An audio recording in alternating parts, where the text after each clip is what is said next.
Hello again, friends, and welcome to 2025. This is my first spot for the new year, and I'm glad to have you here with me on this cold and snowy Sunday here in Pennsylvania. I don't know how it is where you are, but I can guarantee you it is nice and warm right where I am. So, welcome to 2025, my first spot of the year. Just a few introductory comments before I get started on our feature for today. This is marks the fifth year, the start of the fifth year. I started these back in 2021. I've stopped counting. I'm somewhere over 120 posts, along with numerous different posts that don't include videos. So there's quite a bit out there for you to review if you would like to. And if you remember again, I am on Facebook at hashtag DGWSR. Doc G's Wine and Spirits Review, and I am also on YouTube at DRGLO53. And if you wouldn't mind liking both of those, if you like what you see, when you take a look at the videos and posts that I put together, it is much appreciated. As always, I'm doing this for no monetary reward. I do this just because I like to talk about wine and spirits. So some of the things that I would like to do this year that you can look forward to are, first thing that I'm going to do today, I'm going to take one grape a month and feature it as the grape of the month, and that's going to be our feature today. I'm also going to work in a cocktail of the month and try to make that cocktail something that is not just a gin and tonic, something that has a little bit of creativity to give you some ideas for your spirit desires. And finally, throughout the year, I would like to work in some wine regions that I have not yet talked about, maybe focusing it down a little bit more on micro regions to give you an idea, because so much of my experience with wine and spirits to a certain degree has gone hand in hand in a good way with the travels that I've taken around the world. So you can look forward to those things as we move forward throughout 2025. So welcome, and for today's feature, we are going to do the grape Riesling. And I know I have talked to you about Riesling wines because I'm a big fan of Finger Lakes wines, and I'm sure on some other spots I have talked about Riesling. I looked back through my history and I don't believe I have focused just on the Riesling grape, but I'm about to do that today. And we're going to start, believe it or not, this is the only wine I'm actually going to sample. This is a sparkling Riesling, and Riesling does come in sparkling, and I'll talk more about that later. This happens to also be a Pennsylvania product, one that I got from one of my favorite wineries here in not too far from here, about an hour and a half drive. So let me get this started first before we get into the meat of our presentation. You know how much I love that sound. They say that's a no-no. You're supposed to go poof when you open it. I like the pop. So let's toast 2025, at least to the start of it, with this wonderful sparkling Riesling.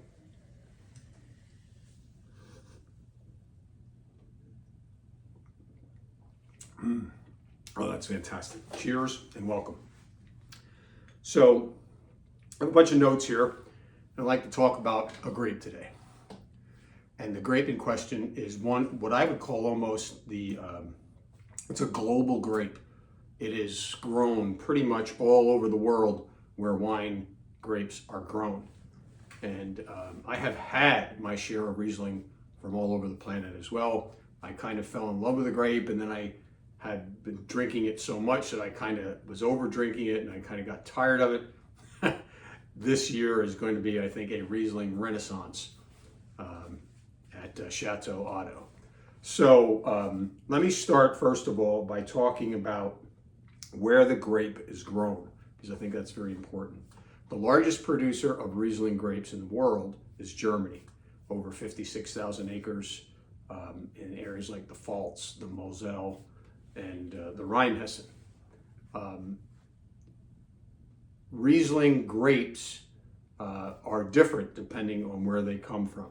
So there's a whole system of giving Rieslings names. So if you buy a German Riesling. I suggest you do some research, but if you want a nice dry one, you look for the word trocken on the bottle, which is dry in German. So there are many different styles of German Riesling. So let me just continue with where it's grown, and then we'll talk more about the way the grape has different styles. Australia is very big. That's one of the places that I tasted Riesling that I absolutely fell in love with, the dry style Riesling. Some absolutely bone dry Rieslings come out of Australia, and it affects the profile and the flavor ultimately of that grape from Australia. You can sometimes have Rieslings come from different parts of the world, and you might not recognize them as the same grape. The United States obviously is a prolific producer of Riesling. Not as many acres, but we do grow a lot of Riesling, and we grow it all over the place. Washington State, California, the Finger Lakes are known for their great Rieslings. These Rieslings on the table here, one is from the Finger Lakes, the other three are from PA. I don't have a lot of Riesling, or I'd show you. I've had all of them. I just don't have them in stock right now. I have had some New Mexican, believe it or not. If you remember, I went to New Mexico and we tasted some great Riesling from a winery called Vivac, just up north of Santa Fe all the way to Taos in New Mexico. Believe it or not, estate grown, New Mexican soil, great Riesling. And last but not least, when we were in Oregon 2 years ago, we got some great Riesling from a few wineries out there, in particular Elk Cove. So if you have a chance, if you see Elk Cove, the bottle will look like this. Most of the Rieslings just do that on purpose. It's kind of become a Riesling bottle is kind of a thing. So that's where it's grown. French grow Riesling, especially in the Alsatian regions. New Zealand, Austria, New Zealand also grow grapes. And I'm sure, I haven't researched it in total, I'm sure there are smatterings of Riesling in South America. So it is literally a global grape, and it is a historic grape. It's considered one of the noble grapes. It's been around, I haven't done a historical track of it, but it's been around a long, long time. So let's then talk about, let me get a little, I've got to keep the throat fresh. So let's talk about the actual grape itself, and I have some cheat sheets here so I don't forget anything. And just had a birthday here recently, and my memory is not what it used to be. So I'll go back to my old teaching days and have some crib notes here for you. So generally, when you look at Riesling in the glass, it'll look like this. If you can see that, it'll be that pale straw color, maybe a little bit of a deep yellow. You really won't ever see it totally clear like white. It's always got a little bit of a hue to it. The Riesling grape is dominated by fruit flavors such as apricot, nectarine, peach, apple, pear, pineapple. You can get a lot of Rieslings feature a lot of lime and a lot of lemon. The one thing that you will find distinctive is its aroma. And in the aromas, you'll get some honey, some petrol. That's one of the quintessential aromas that comes off of a really good Riesling. It doesn't have to have petrol on it to be good, but if you love that petrol smell, you'll love Riesling. If you don't, it might be a little off-putting, quite frankly. You'll get a lot of mineral on it. You'll get some flowers. So that's kind of what you look for in a Riesling in terms of the taste. Now, in terms of the styles of Riesling, that's very important, because I couldn't sit here and talk to you about different styles of, let's say, Chardonnay. You can put Chardonnay in Champagne, and then you have Chardonnay still wine. There's no such thing as semi-dry Chardonnay.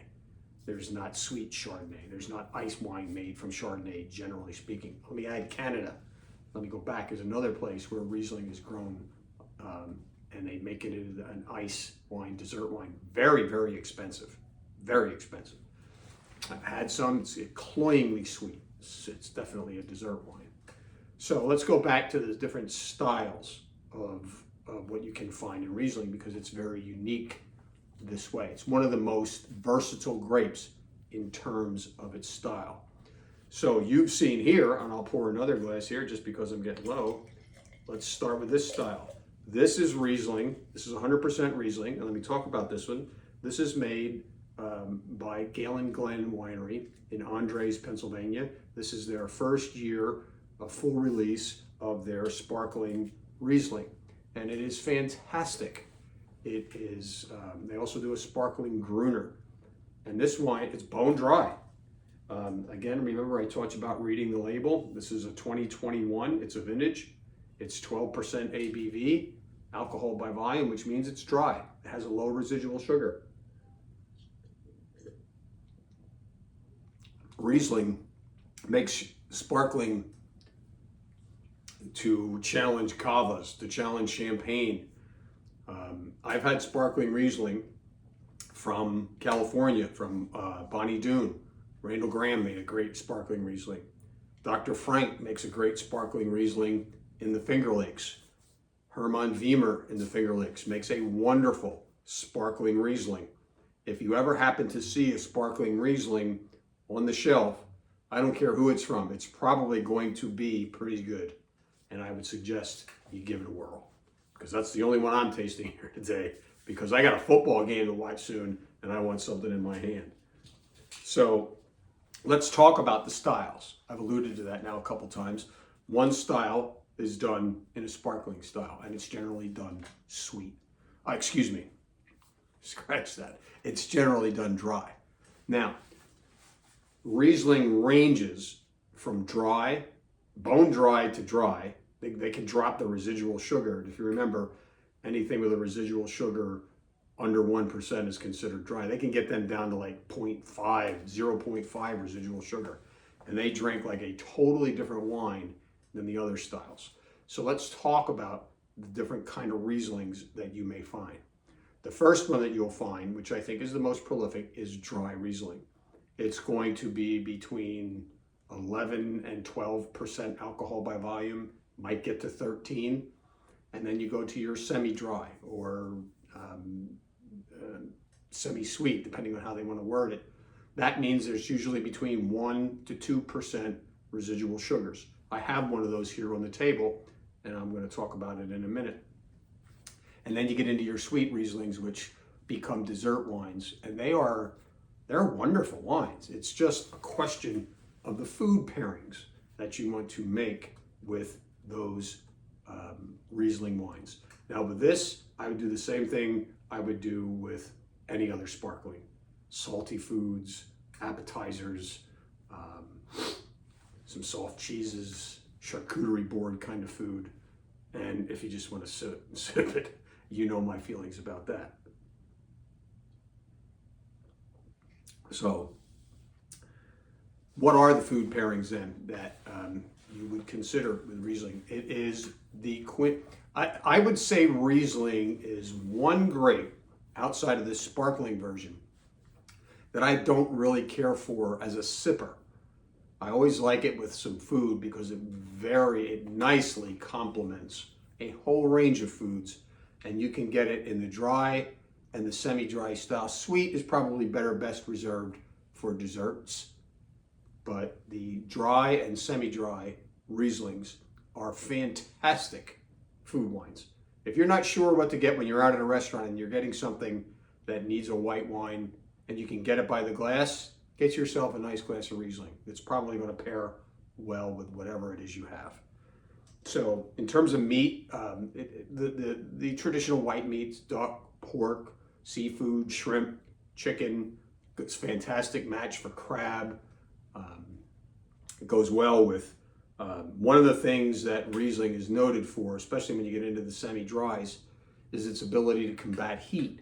People always go, well, if I'm having something hot and spicy, there aren't many wines I can drink. There probably aren't, but Riesling, a semi-dry Riesling, the sweetness helps counterbalance the spice that you're going to get with cayenne pepper or Asian foods. Gewürztraminer is another one, Szechuan kind of peppers. All of that, a range of hot and spicier foods would go really well. And I would totally recommend the semi-dry, because it won't, when I say semi-dry, it doesn't drink sweet. There's a balance. If you're going to make a really bad semi-dry Riesling, it's going to be too sweet, and it won't have the balance, because there's so much acid in a Riesling. The acid helps counterbalance any sweetness when you get over a residual sugar amount of 1 to 2%. And when you have one of those and you hit the sweet spot, they are fantastic. I've had them. Cheese pairings, milder cheeses really go well. Dried fruit, I think an apricot. Those dried apricots that you can buy in a bag, perfect, because the wine already has apricot overtones to it. Almost all Rieslings have that. And anything vegetables, peppers, squash is a fantastic complement to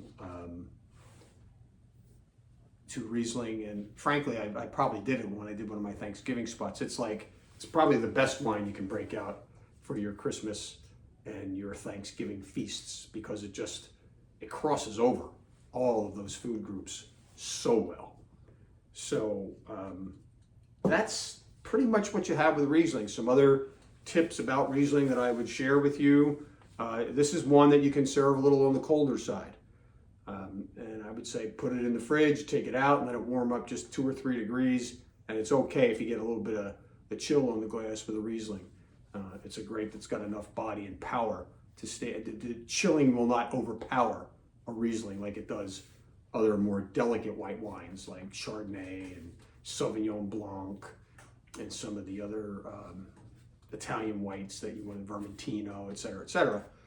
They're more subtle grapes. Riesling is a powerful grape, not in a bad way, but so you don't have to worry about chilling, because chilling always tamps down the palate. So it's like drinking cold water, and you do not want that.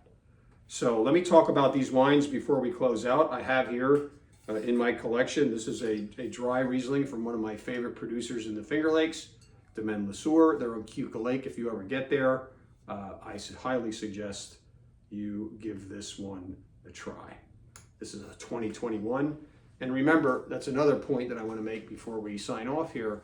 Rieslings have more ageability than most white wines. They will actually age very well in the bottle, and you can age them up to 10 years. I wouldn't do that with a Chardonnay. I wouldn't do it with a Rosé. I wouldn't do it with a Sauvignon Blanc. I wouldn't even do it with a lot of those delicate white wines that I was talking about. But Riesling is a powerhouse, especially when it has a little bit higher residual sugar, like this Fossil Riesling. This is 12%. This is again from Gale and Glen. You can actually get those in the supermarket around here. And finally, I do have a semi-dry on hand. Now, one of the things I wanted to point out, I don't have the residual sugar statistics, but what I can tell you is it's 11% alcohol by volume. So when you drop below 12, the wines tend to have a little bit more sugar remaining in the wine. So there you have it. Welcome to 2025. Nice to be in touch with all of you. And remember to like anywhere you see this, because I can't see who's looking at it anymore. I told you Facebook changed their algorithm, and YouTube doesn't let you see who looked at your posts either. So you're all anonymous unless you say you like it, especially on Facebook. So I hope you do that. I hope your year's off to a good start. And before I go, another sip.